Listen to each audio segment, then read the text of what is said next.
Why on earth would you ever keep your placenta? Well, there's a few different reasons, and they're pretty good ones. If you saw last week's episode about what the placenta is and what it does and what you can do with it, then you might be feeling a little bit of love towards that placenta. You might be feeling like you're not quite wanting to throw it away.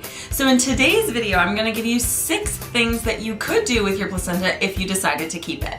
The first thing that you could do is create a placenta print. And it's basically creating artwork from the blood on your placenta after you have your baby. So some might think it's a little gory, other people might think it's really beautiful and artistic. If you wanted to make a print of your placenta, there's lots of instructions that you could find online, but basically you just lay the placenta down with the umbilical cord facing up, and you lay a piece of paper on top and it makes a print, and then you can go ahead and decorate that as you like and even put it up on the wall. This is a print that I found on Pinterest that is just so beautiful, and so I'm definitely thinking about doing this for my next placenta. The second thing you can do with your placenta is actually what I have chosen to do with my 2 placentas, and that is to plant it under a tree. Planting your placenta under a tree, it just feels like everything comes full circle, like you're giving back to the earth.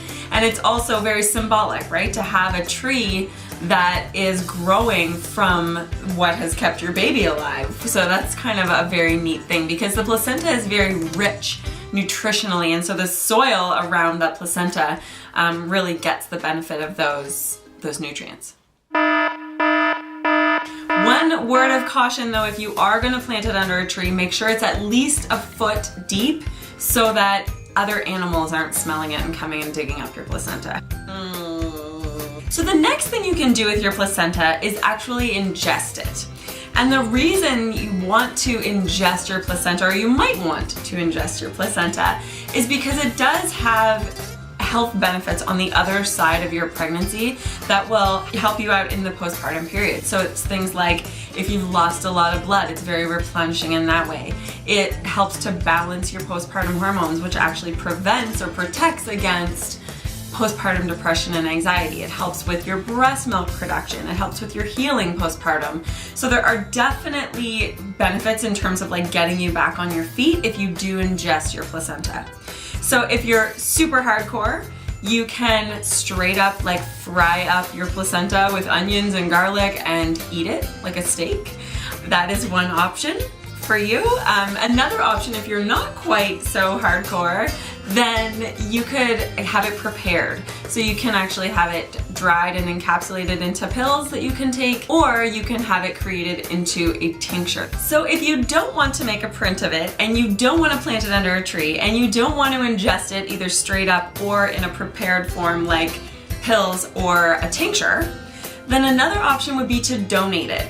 So you could do a little bit of research beforehand to see if the hospital, or if there's a midwifery program around, or a birth center, or somewhere that they might like to have your placenta donated for research. And then if none of those other options sound good to you, hang on to it. If you don't want to throw it away and none of the other keep options really sit well with you yet, then just keep it. You can keep it in your freezer. Like I said, mine are still in my freezer. You would store it into a plastic container that is also inside a plastic bag. That will help to make sure, A, that there's no freezer burn on your placenta, and also to make sure that when you do decide what to do with it and you want to thaw it out, that it's not like leaking placenta juice everywhere. So that's it, guys. That's what I wanted to share with you about your options if you do decide to keep your placenta. I love some of these options. I'm definitely going to take advantage of, definitely that print was like so pretty. And if you like any of those options that we discussed, let's talk about it in the comments below. Did you see anything there that kind of felt nice or resonated well with you? If you like this kind of information and you want to hear more about what I have to say about naturopathic labor preparation, you can sign up for my free webinar happening this week over at loveyourlabor.com/webinar.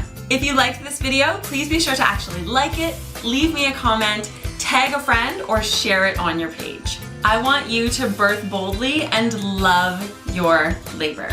Thank you so much for watching, and I'll see you next time on Brown Roots Baby Talk.